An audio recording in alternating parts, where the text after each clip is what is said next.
ورحمة الله.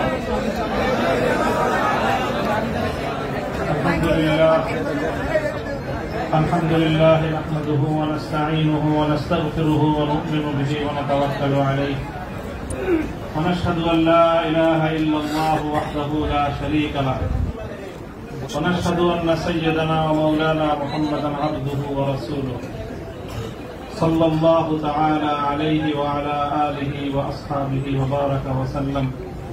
أما بعد، فأعوذ بالله من الشيطان الرجيم. بسم الله الرحمن الرحيم. وإذ قال إبراهيم رب اجعل هذا البلد آمنا واجنبني وبني أن نعبد الأصنام. صدق الله العظيم. জামিয়া রহমানিয়া আজিজিয়া আজকের এই মিলন মেলায় আমার আসাদুল্লাহ কেরাম উপস্থিত হয়েছেন। আমার উস্তাদ মুহতারাম মুফতি হিফজুর রহমান হাফিজাহুল্লাহ তাআলা, আমার অভিভাবক জামিয়ার সুনামধন্য প্রিন্সিপাল আল্লামা মাহফুজুল হক হাফিজাহুল্লাহ, আমার বড় ভাই মুফতি আশরাফুজ্জামান রহমত বারাকাতুহুল আলিয়া সহ জামিয়ার আমার সকল সহকর্মী, আমার প্রাণপ্রিয় ছাত্রবৃন্দ এবং বিভিন্ন দিনী ইদারাগুলো থেকে, বিভিন্ন জায়গা থেকে এবং এলাকার বিভিন্ন অঞ্চল থেকে সমবেত দিন দরদি মুসলমান ভাইয়েরা, সর্বপ্রথম আমি আপনাদের শুকরগুজারি আদায় করতেছি যে আপনারা অভূতপূর্ব আজকে আপনাদের এই উপস্থিতি এবং আপনাদের এই অভূতপূর্ব উচ্ছ্বাসের মধ্য দিয়ে আপনারা ইসলামী আন্দোলনের পথ চলার একজন পথিককে অনুপ্রাণিত করেছেন। আল্লাহ রাব্বুল আলামিন আপনাদের সকলকে এর উত্তম বিনিময় জাযায়ে খায়র নসিব করুন। আমিন। কাটা কাটা কয়েকটা কথা আমি বলবো, সময় দীর্ঘ নয়। আর সকলে উপলব্ধি করতে পারতেছেন যে আমার প্রতিটা কথাই এখন এটা অনেক বেশি পরিমাপ করা হচ্ছে, দেখা হচ্ছে যে আমি কি বলি। আপনারা যতটুকু মনে করতেছেন যে শুধু একটা কর্তৃপক্ষ দেখতেছে, তা না, দুইটা কর্তৃপক্ষ দেখতেছে এবং একটা কর্তৃপক্ষ আর একটা কর্তৃপক্ষ থেকে অনেক বেশি প্রবল। একটা জমিনের কর্তৃপক্ষ আর একটা আসমানের কর্তৃপক্ষ। আমি আপনাদের কাছে দোয়া চাই, জমিনের এই কর্তৃপক্ষের প্রভাব থেকে আসমানের কর্তৃপক্ষের প্রভাব আমার উপর বেশি থাকে। আল্লাহ রাব্বুল আলামিন যেন আমাকে আল্লাহর গোলাম হিসেবে তার নিকটেই যেন আমার মাথাকে অবনত রাখেন। এই দোয়াটুকু আপনারা সকলে আমার জন্য নির্দিষ্ট একান্তে করবেন। দ্বিতীয় কথা, এখানে আমার জন্য অনেক কথা বলা হয়েছে, আমাকে উৎসাহিত করার জন্য এটাই বলা হয়েছে। উৎসাহিত করার জন্য কিছু প্রশংসামূলক বাক্য আলোচনা করা হয়েছে। শাইখুল হাদিস আল্লামা আজিজুল হক রাহমাতুল্লাহ আলাইহির শানে আমরা এই কথাগুলো বলতাম। সময়ের এতটা অল্প ব্যবধানেই সেই কথাগুলো যে আমার সন্তানেরা যারা বলেছে, আমি সন্তানই বলবো, ছাত্ররা তোমাদের কাছে মুফতি সাঈদ হয়তো অনেক বড় শিক্ষক হতে পারে, আমার কাছে ওই সাঈদই। তারা আমাদের সন্তান, তারাও আমাদের সম্পর্কে সেই কথাগুলো বলেছে। শাইখুল হাদিস রহমতুল্লাহ আলাইহি বলতেন যে এই কথাগুলোকে প্রশংসামূলক কথা নয়, বরং আমি কালিমাত দোয়াইয়া, দোয়ার বাণী হিসেবে, দোয়ার কথা হিসেবে আমি বরণ করে নিলাম। আল্লাহ পাক আমার সন্তানদের, আমার সহকর্মীদের, তাদের এই কথাগুলোকে যেন আল্লাহ আমার হকে, আমার ক্ষেত্রে দোয়া হিসেবে আল্লাহ কবুল করেন। এই কথার মধ্যে একটা কথা এসেছে, সেটা হলো প্রতি ফোঁটা জুলুমের প্রতিশোধ গ্রহণ করার কথা। আমি এই কথাটা একদিকে প্রত্যাখ্যানও করি, আবার আরেকদিকে সমর্থনও করি। প্রত্যাখ্যান করি এইভাবে যে এটা যাদের আদর্শ অনুসরণে আমাদের এই জুলুমকে বরণ করা, আমাদের এই কারাভোগ, আমাদের এই কারাবরণ, আমরা এই শব্দগুলি বেশি বলি। কি বললাম?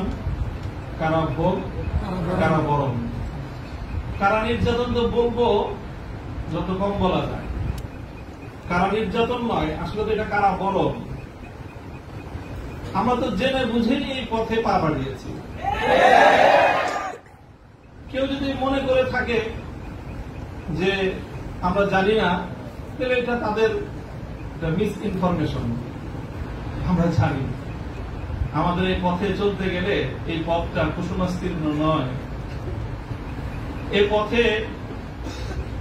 পথে লাল গালিচা থাকে, কখনো কখনো প্রতীকী অর্থে লাল গালিচা থাকে, তবে সেই লাল গালিচার লালিমাটা যতটা না গালিচার রং দিয়ে লাল হয়, তার চেয়ে বেশি লাল হয় ভাইয়ের শাহাদাতের রক্তের মাধ্যমে। শাহাদাতের রক্তের নজরানা দিয়ে আমরা সেই পথে ইনশাআল্লাহ পৌঁছবো, যে পথে শাপলা চত্বরের ভাইয়েরা শাহাদাতের রক্ত দিয়েছে, যে পথে আমার হাটহাজারীর সন্তানেরা শাহাদাতের রক্ত দিয়েছেন, যে পথে আমার বীরবাড়িয়ার ব্রাহ্মণ শহীদ বাড়িয়ার বীর শহীদারেরা যে পথে আত্মত্যাগ স্বীকার করেছেন, আমরা তাদের সে পথকে ভুলব না। তাদের সেই শাহাদাতকে আমরা কোন সময় সেই শাহাদাত অস্বীকার করার কোন প্রবণতা করে এক মুহূর্তের জন্য বরদাস্ত করব। শহীদ হয়েছে আমার ভাই, সরি বলেন, বাংলায় না বলতে চান দুঃখিত। দুঃখিত যদি বলতে না চান, আপনাদের প্রিয় ভাষা ইংলিশেই বলেন, তবে কি বলেন? সরি বলেন। সে রক্তকে অস্বীকার করার চেষ্টা করবেন না। শাহাদাতের শহীদের রক্তের সঙ্গে গদ্দারি করার মতো সেই বেঈমান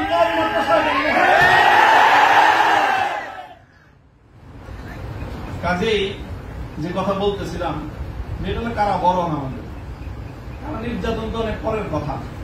আল্লাহ পাক রব্বুল আলামিন কারা এই কষ্ট থেকে আমাদের সকলকে হেফাজত করেন।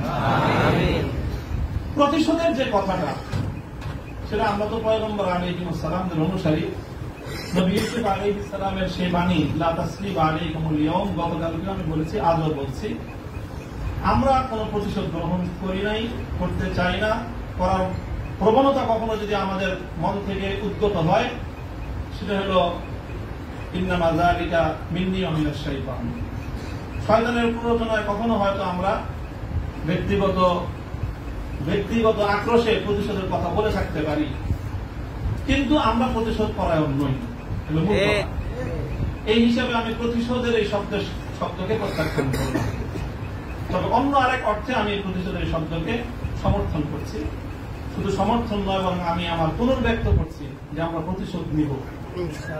আমাদের সেই প্রতিশোধ হবে সেই প্রতিশোধ, যেই প্রতিশোধ হিজরতের আগ পর্যন্ত 12 বছরের জুলুম এবং নির্যাতনের প্রতিশোধ মক্কা বিজয়ের মাধ্যমে আল্লাহ নবী গ্রহণ করেছেন।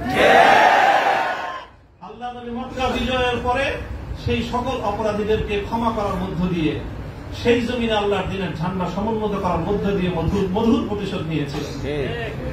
আমি আবার বলছি, এদেশে ভাড়াটিয়া থাকবো না, ভাড়াটিয়া হিসেবে থাকবো না। এই জমিনের মালিকানা সূত্রে এদেশে বসবাস করি। এই জমিনকে আল্লাহর জন্য মুক্ত করেই ছাড়বো ইনশাআল্লাহ। আল্লাহর দ্বীনের বিজয়, সেটাই হবে আমাদের পরম প্রতিশোধ। এবং আমাদের যারা আমাদেরকে শত্রু ভেবে আমাদেরকে নিঃশেষ করার চেষ্টা করেছে, অপমান করার চেষ্টা করেছে, আমরা তাদেরকে সম্মানিত করে প্রতিশোধ, আমরা তাদেরকে আদর্শের সোনালী পথে বরণ করে নেওয়ার মধ্য দিয়েই আমরা ইনশাআল্লাহ আমাদের আদর্শের বিজয়ের প্রতিশোধ গ্রহণ করব। আল্লাহ রাব্বুল আলামিন আমাদেরকে সে তৌফিক দান করুন। আরেকটা কথা বলা হয়েছে, অনেকের কথার মধ্যে আসছে যে একটা ভবনের আলোচনা। এই ভবনটার গুরুত্ব একসময় আমার কাছেও খুব ছিল, 3 বছর আগেও খুব ছিল। যখন শুনলাম যে ভবনটা চলে যাচ্ছে, আমি তখন সর্বপ্রথম 2 রাকাত সালাতুল হাজাত করে দোয়া করেছিলাম যে আল্লাহ যেন খায়রের ফয়সালা করেন। আর এরপরে এখন আমার অনুভূতিটা হলো যে এরকম ভবন না থাকাই ভালো।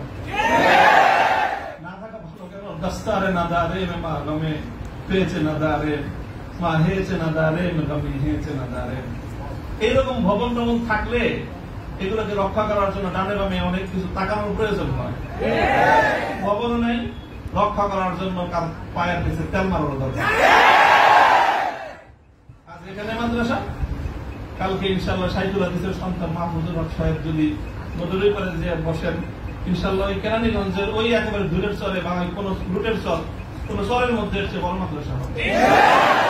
প্রয়োজন নাই ভবনের, প্রয়োজন নাই মাদ্রাসার স্থাপন কোন সম্পত্তি।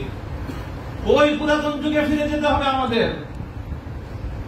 স্থায়ীভাবে আমি এই কথা বলতেছি। এই বিশাল বিশাল আলিশান ইমারত সাজায়, আর সেই ইমারতের মধ্যে সুন্দর সুন্দর আরামদায়ক বিলাসী রুম সাজায়, সেখানে বিলাসী এলেম চর্চা। আমি এই কথাটা আমার কাছে খুব মনে পড়ছে, বিলাসী এলেম চর্চা। আজকে আমাদেরকে এই বিলাসী এলেম চর্চায় বেড়ে বসেছে। বিলাসী এলেম চর্চার পথ বাদ দিয়ে আমাদের আকাবের এবং আসলাফদের মতো সেই খেজুর গাছের তলায়, বট গাছের নিচে সালাদ চাটার উপর বসে আমাদেরকে ক্বাল আল্লাহ ক্বাল রাসূলের তালিম দেওয়ার সেই সবক গ্রহণ করতে হবে। তাহলে ইনশাআল্লাহ আমরা বাতিলের তাফতে তাউসকে উল্টে দিয়ে সেখানে আমরা কালেমার ক্ষমতা সমুন্নত করতে পারব। মোল্লা মুহাম্মদ উমর রাহিমাহুল্লাহ তাআলা তিনি সারা পৃথিবীর সুপার পাওয়ারের সাথে টক্কর দিয়েছিলেন। আমাদের বাংলাদেশের মধ্যে কোন গণভবন আর সংসদ ভবন, বঙ্গভবন কিছুই ছিল না। কান্দাহারের ছোট্ট একটা ঘরের মধ্যে ভাঙ্গা খাটের উপরে বসে টক্কর দিয়ে দিলেন তো সুপার পাওয়ারের সাথে। সারা দুনিয়া মনে করলো যে বেকুবের দল। 20 বছর পর আল্লাহ দেখা দিলেন তারাই বিজয়ী দল। তবে একটা দুঃখ আমার, আমি ওই এই গোটা প্রসঙ্গের সঙ্গে যারা যারা সম্পৃক্ত অধিকাংশই আমার সম্মানিত, অনেকে আমার মুহতারাম উস্তাদ, শুধু উস্তাদ না, অনেকে এমন আছেন যারা উস্তাদের মুতাওয়্যিব, অর্থাৎ আমি আমার মতো করে শাইখুল হাদিস রহমাতুল্লাহ আলাইহি আমাকে যাদের তত্ত্বাবধানে গড়ে তোলার চেষ্টা করেছেন, শুধু আমাকে না, আমার ভাইদেরকেও, মাহফুজ সাহেব হুজুর এবং আমি, আমরা দুইজন বিশেষ করে, ওনারা অনেকে এখানে আছেন। কাজে তাদের প্রতি কোনো অসম্মান হয়, অমর্যাদা হয়, সেই কথা আমি বলবো না। কখনো ভুলে বলে থাকলে সেটার জন্য আমি নিঃশর্ত ক্ষমা প্রার্থনা এখনো করছি, যে কোনো সময় করবো, যে কোনো ভাবে করতে হয় করবো। তবে একটা কথা, দুঃখের কথা, হৃদয়ে রক্তক্ষরণের একটা কথা, সেটা যদি আমার বাবার দ্বারা সেই ভুলটা হতো আমি বলতাম। সেই ভুলটা যদি এখন আমার অভিভাবক মাহফুজ সাহেব যদি সেই ভুল করেন সেটাও আমি বলবো। সেই ভুল যদি আমিও করি, আমাকেও যেন আল্লাহ আমার সেই ভুলটা অনুভূতি দান করেন। সেটা হলো যখন এদেশে মূর্তির বিষয় নিয়ে বিতর্ক তৈরি হলো, ভাস্কর্য নামে জাতীয় পর্যায়ে মূর্তি তৈরি হবে কি হবে না এই বিষয়ে যখন বিতর্ক, তখন আপনারা সেই বিতর্কের মঞ্চে ডিজিটাল ছবি তোলাটা কতটা বড় অপরাধ, কতটা বড় অন্যায়, কত বড় গুনাহ, সেই মাসলা নিয়ে আসলেন। দুঃখটা এই জায়গা, আপনারা সেই মাসলা উত্থাপন করে তখন এই মূর্তি এবং ভাস্কর্যকে প্রকারান্তরে বৈধতা দেওয়ার চেষ্টা করেছেন। আপনারা বোঝানোর চেষ্টা করেছেন যে আজকের একটা ছাত্র ফেসবুকে তার ছবি আপলোড করা যতটুকু বড় অপরাধ, বাংলাদেশের স্বাধীনতার স্থপতি বঙ্গবন্ধু শেখ মুজিবুর রহমান সাহেবের 60 ফুট লম্বা ভাস্কর্য নামক মূর্তি স্থাপন করা সমান অপরাধ। এটা বোঝানোর চেষ্টা করেছেন আপনারা। ব্যাপারটা কি এক? এটাই হলো দুঃখ যে এই কাজটা সামনে করেন না আপনারা। আপনারা যদি ভাস্কর্যের বিরোধিতা করতে ভয় পান, তাহলে আমি আপনাকে দোষারোপ করব না। তবে ভাস্কর্য নামক এই সকল শিরকি সংস্কৃতির বিরুদ্ধে যারা কথা বলবে, তাদের প্রতিপক্ষ হয়ে মাঠে গিয়ে এই ধরনের বিতর্কিত মাসলা উত্থাপন করে জালিমের এবং যারা মূর্তি পূজারীদের দোষর, তাদের অবস্থানকে সংহত করবেন। আমি জানি না, যদি বুঝে করে থাকেন গফারাল্লাহু লাকুম, আল্লাহ আপনাদেরকে মাফ করুন। আপনি যদি বুঝে শুনে করে থাকেন আখাফু আলাইকুমুশ শিরক, আখাফু আলাইকুমুশ শিরক, না বুঝে করে থাকেন, সেটাই আমার ধারণা যে আপনারা অনেক বড় বড় আলেম, রাজনৈতিক প্রজ্ঞা আপনাদের কিছুটা ঘাটতি থেকে থাকতে পারে এই ক্ষেত্রে অন্তত। কাজেই এই জায়গাটায় বিলম্ব হলে আপনারা কথা বলেন, বিলম্ব হলেও কথা বললেন, ইতিহাস আপনাদেরকে ক্ষমা করবে না। দেখেন না যে আমরা হেফাজতে ইসলামের কিছু নওজওয়ান আলেম এবার যেটা করছে, সরকার একটা ভালো বুদ্ধির কাজ করছে। আগের বার থেকে, আগের অতীত থেকে তারা শিক্ষা নিছে। শাইখুল হাদিসের মতো, মুফতি আমিনী সাহেবদের মতো বৃদ্ধ মানুষদেরকে তারা আটকায় জাতির কাছে তারা একটা বিশেষ বড় ধরনের একটা আসামির কাঠ করে দাঁড়া গেছিল। এবার তারা আমাদের মুরব্বীদেরকে কারো গায়ে স্পর্শ করে নাই, শুরুই করছে নামুনুল থেকে, যে এদের হাত পাও গুলি সব ভাঙিয়ে দাও, তাইলে এই বুড়া মাথা যেগুলো আছে সেগুলো আর কি করবে, এই পলিসি দিচ্ছেন। কাজেই যেটা করেছেন সেটা হলো, আবারও বলছি, যে এই ধরনের যখন তাওহীদ এবং শিরকের লড়াই হয়ে দাঁড়াবে, আল্লাহ ভাস্কর্য বিরোধী আন্দোলন এটা তাওহীদ এবং শিরকের আন্দোলন, শিরকের সংঘাত ছিল। ভাস্কর্যের পক্ষে যারা ছিলেন তারা শিরকের পক্ষে ছিলেন, ভাস্কর্যের বিপক্ষে যারা ছিলেন তারা তাওহীদের সঙ্গে সংঘাত।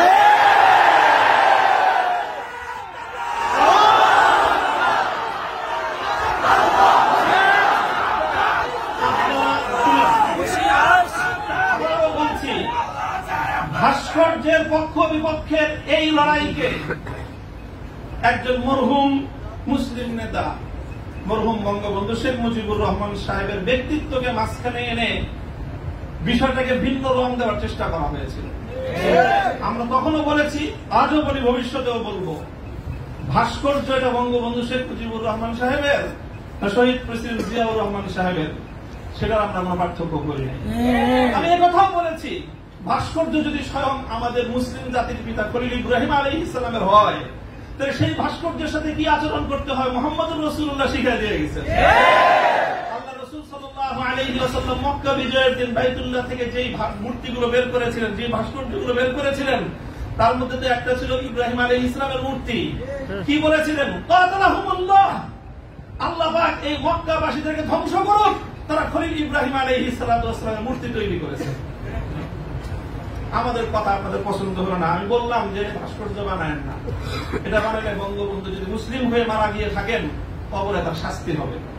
তো আপনারা মনে করলেন আমরা বঙ্গবন্ধুর বিরুদ্ধে বললাম, আসলে বলি নাই বিরুদ্ধে।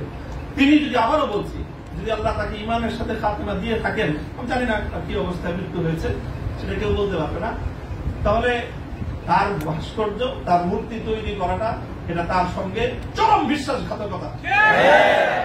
সর্বশেষ কথা হলো এই, খলিল ইব্রাহিম আলাইহিস সালামকে যখন এই মূর্তি বিরোধী আন্দোলনের, মূর্তি বিরোধী কার্যক্রমের পরিণামে নমরুদ কি করেছিল? অগ্নিকুণ্ডে নিক্ষেপ করেছিল। এটা সবাই জানি আমরা। কিন্তু অগ্নিকুণ্ডে নিক্ষেপ করাটা এটা নমরুদের প্রধান শাস্তি ছিল। নমরুদ ইব্রাহিম আলাইহিস সালাম যে প্রতিশোধটা গ্রহণ করেছিল সেটা কিন্তু প্রধান এটা ছিল না, জোনাকে কি করেছে? আগুনে নিক্ষেপ করেছে। আর খলিল ইব্রাহিমকে আগুনে নিক্ষেপ করে আর কি প্রতিশোধ নেবে? যে বেটা তার প্রাণাধিক প্রিয় সুপুত্রকে আল্লাহর জন্য হাসি মুখে কোরবানি করতে চায়, তার নিজের জীবনের দাম তার কাছে আর কতটুকু, তার কি মারবে আর কি জ্বালাবে? সবচেয়ে বড় যে জঘন্য কাজটা নমরুদ করেছিল সেটা হলো ইব্রাহিম আলাইহিস সালামকে অগ্নিকুণ্ডে নিক্ষেপ করার আগে ওনাকে বিবস্ত্র করে ফেলেছিল। ওনার সারা শরীর থেকে কাপড় খুলে ফেলেছিল, বাংলায় বুঝেন নাই, উলঙ্গ করেছিল। আল্লাহ পাক রব্বুল আলামিন ইব্রাহিম আলাইহিস সালামকে জন্য একটা পুরস্কার দিলেন। সেই পুরস্কারটা আল্লাহর নবী বলেছেন, আউয়ালু মান ইউসা ইয়াউমাল কিয়ামাতি ইব্রাহিম খলিলুল্লাহ। ও ইব্রাহিম, মূর্তির বিরুদ্ধাচরণ করার কারণে মূর্তি পূজারীরা তোমার শরীর থেকে সম্মানের আবরুর কাপড় খুলে নিয়েছে। কিয়ামতের দিন যখন সমস্ত মানুষ বিবস্ত্র থাকবে, সর্বপ্রথম আমি তুমি ইব্রাহিম খলিলকে কাপড় পরায়ে সমস্ত মানুষের সামনে সম্মানিত করব।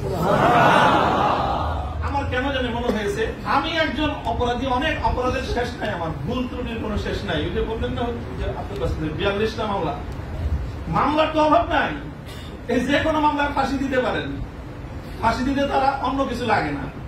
আদালতে দাঁড়ায় এক মহিলা আইনজীবী বলেন, আরে বিচার করার জন্য এত কিছু লাগেনি, আমাদের এর চেয়ে কত হালকা সাক্ষ্যতে আমরা মানুষের বিচার করে ফেললাম। ওপেন আদালতে বলতেছে এই কথা, বিচার করার জন্য খুব কিছু লাগে না। হত্যা মামলা কতগুলো আছে আমার না, ছিনতাই মামলা আছে, পকেট চুরির মামলা, চুরির মামলা আছে, সব মামলাই তো আছে। যে কোনো মামলা দিয়ে ফাঁসি দিয়ে দিতে পারেন। আপনারা চেষ্টা করেছেন বিবস্ত্র করতে চেষ্টা করেছেন, তবে একটা জিনিস ভালো করেছেন, আপনারা যেই কেসটাকে বিবস্ত্র করার জন্য বেছে নিয়েছেন সেই কেসটা ছিল খুব দুর্বল। আগামী 50 বছরের জন্য ওলামায়ে কেরামের বিরুদ্ধে এই ষড়যন্ত্রের দুয়ার রুদ্ধ হয়ে গেছে।